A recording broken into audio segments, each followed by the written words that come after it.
नमस्कार, मी माधवी पवार. माझ्या किचनमध्ये तुमचं स्वागत आहे. तर मी आज आहे ना कढी बनवणार, दही कढी. तर मी तुम्हाला दाखवते आमच्या पद्धतीमध्ये, गावच्या पद्धतीमध्ये बनवते.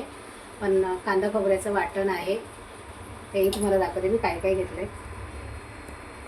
ओलं खोबरं घेतलं आहे, ओला कांदा भाजून नाही, कच्चाच आहे. आणि लसूण आहे, ही फोडणीला लसूण घेतली आहे. आणि ह्याच्यामध्ये लसूण आणि 1 चम्मच जिरं टाकायचं आहे आपल्याला, ते वाटून घ्यायचं आहे.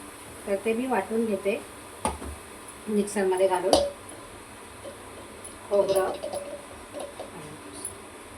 1 कांदा, 10-12 लसणाच्या पाकळ्या, 10-12 लसणाच्या पाकळ्या घेतल्या आहेत. त्याच्यामध्ये आपण अर्धा चम्मच जिरं टाकणार आहोत.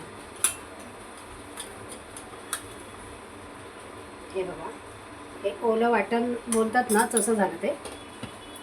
तर हे मी वाटून घेते.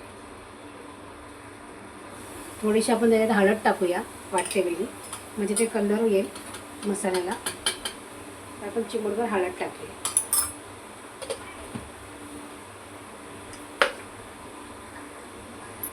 हे बघा, वाटण मी एकदम छान करून घेतले बारीक.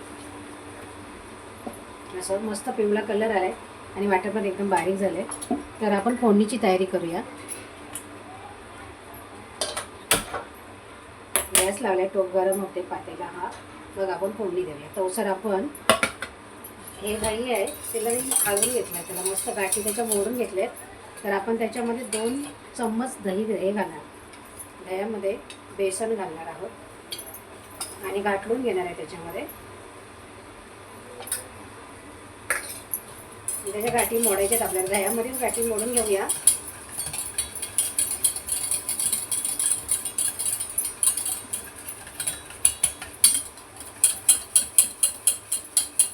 हे बघा, अशा मस्त गाठी मोडून घ्यायच्या, म्हणजे तो बेसन पण पातळ होऊन जातं त्याच्यामध्ये.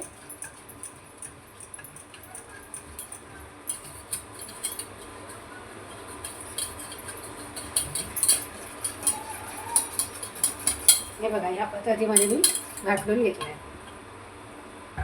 जास्त जर दही असेल तर तुम्ही जास्तही घेऊ शकता.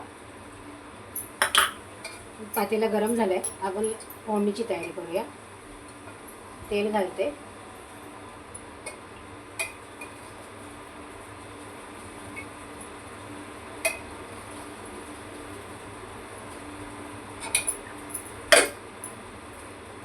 लसूण ठेसून घेतले चांगले, कढीपत्ता घेतला आहे त्याच्यामध्ये. आता आपण जिरं मोहरी टाकूया. आधी मोहरी टाकून घेऊया त्याच्यामध्ये. मिरची नाही टाकणार, लाल मसाल्यामध्ये करणार आहे, तर त्या वाटणाला चव येते त्याच्यामध्ये.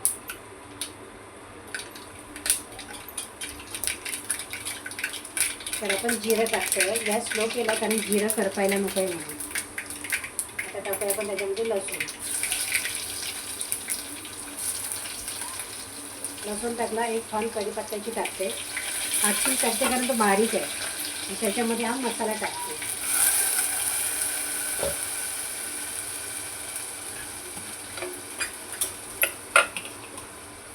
आपण मसाला चांगला भाजून घेऊया. लगेच टाकलं मसाला कारण ते थरथर उडतं ना.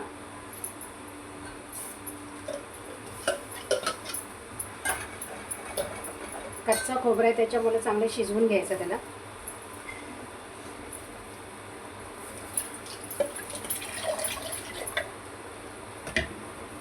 आपण भांडं धुवून पाणी घेऊया याचं, म्हणजे त्याच्यामध्ये आपल्याला वापरता येत आहे मसाल्याचं पाणी.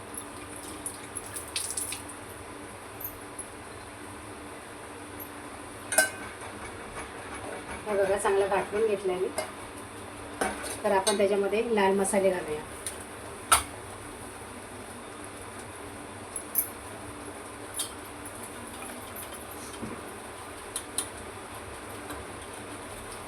आपला आगरी कोळी मसाला घरचा,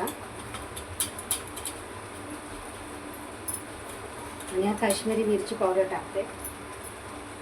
थोडीशी हळद टाकते, मसाल्यामध्ये आपण टाकलेली आहे. हे आपण सगळं भाजून घेऊया.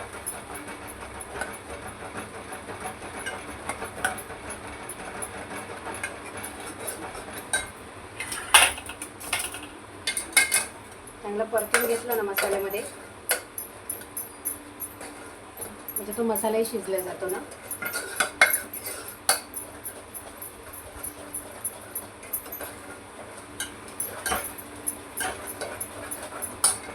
हे बघा छान झाले. आता आपण त्याच्यामध्ये हे दही घालणार आहोत. दही घालायचं आणि पाणी घालायचं आपण त्याच्यामध्ये, आणि असं सारखं घाटलत राहायचं आहे. जरासुद्धा त्याला आपण हे करून द्यायचं नाही, घाटू द्यायचं नाही दही.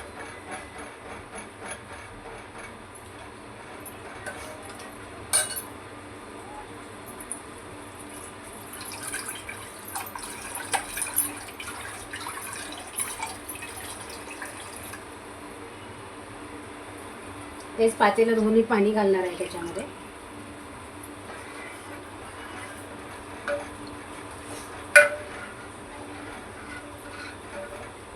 लालवाली कढी केली, तिखटवाली. मसाल्यामधली कढी असते ना, वाटण आपलं खोबऱ्याचं वाटण घालतो ना, त्याच्यामध्ये अशीच करतात.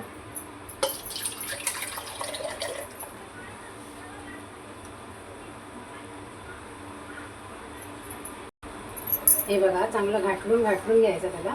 सारखं थोडं थोडं थोडं हलवत राहायचं, म्हणजे घट्ट झालेलंही कळतं, कारण बेसन लावलेलं आहे ना त्याला, ते घट्ट पण होईल आणि दही पण फाटणार नाही. नाहीतर ते एक डायरेक्ट उकळी दिली ना की लगेच दही फाटतो, मग ते वेगळं होतं, पाणी वेगळं दही वेगळं असं होतं ते. असं सारखं हलवत राहायचं, म्हणजे एक जीव होईल पिठाचा आणि दह्याचा, म्हणजे ती कढी बनते त्याची.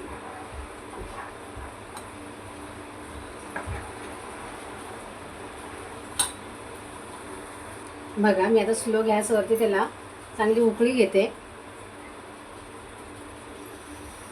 हे बघा छान उकळी येते. त्याच्यावरती आपण टाकूया थोडं अगोदर मीठ टाकून घेऊया, नंतर कोथिंबीर टाकूया.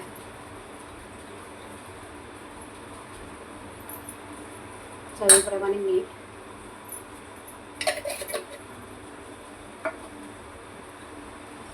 हलकीच उकळी येते तर आपण त्याच्यामध्ये कोथिंबीर टाकणार आहोत.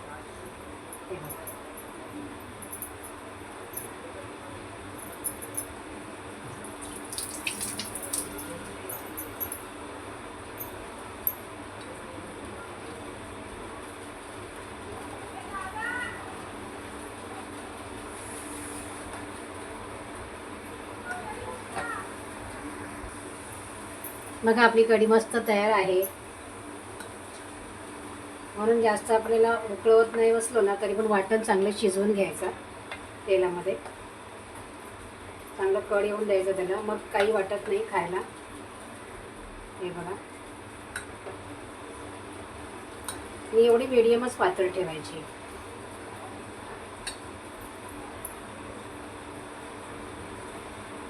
सारखं हलवत बसलं ना की दही फाटत नाही.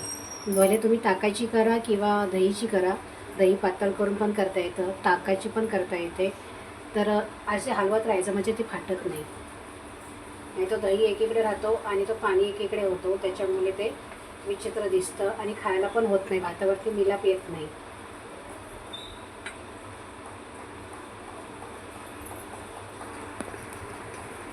कांदा खोबऱ्याच्या वाटणामधली कढी बनवली मी. आवडली तर लाईक शेअर सबस्क्राईब करा आणि मला तुम्ही पण करून बघा, छान आवडेल तुम्हाला. दही कढी खायला तुम्ही पिवली पण करू शकता, लाल पण करू शकता, पण नुसतं बेसनाची पण होते, पण मी वाटणाची केले. आवडेल तुम्हाला, तुम्ही पण करा आणि खा. मस्त छान छान लागते खायला भातावरती. त्याच्यामुळे तुम्ही मला कमेंट पण करा तुम्ही केल्याच्यानंतर. हां गुजराती लोकांसारखी जर तुम्हाला गूळ हवा असेल तर गूळ पण टाकून खाऊ शकता, तसं काही नाही. पण ते आंबट हे हवंच थोडंसं.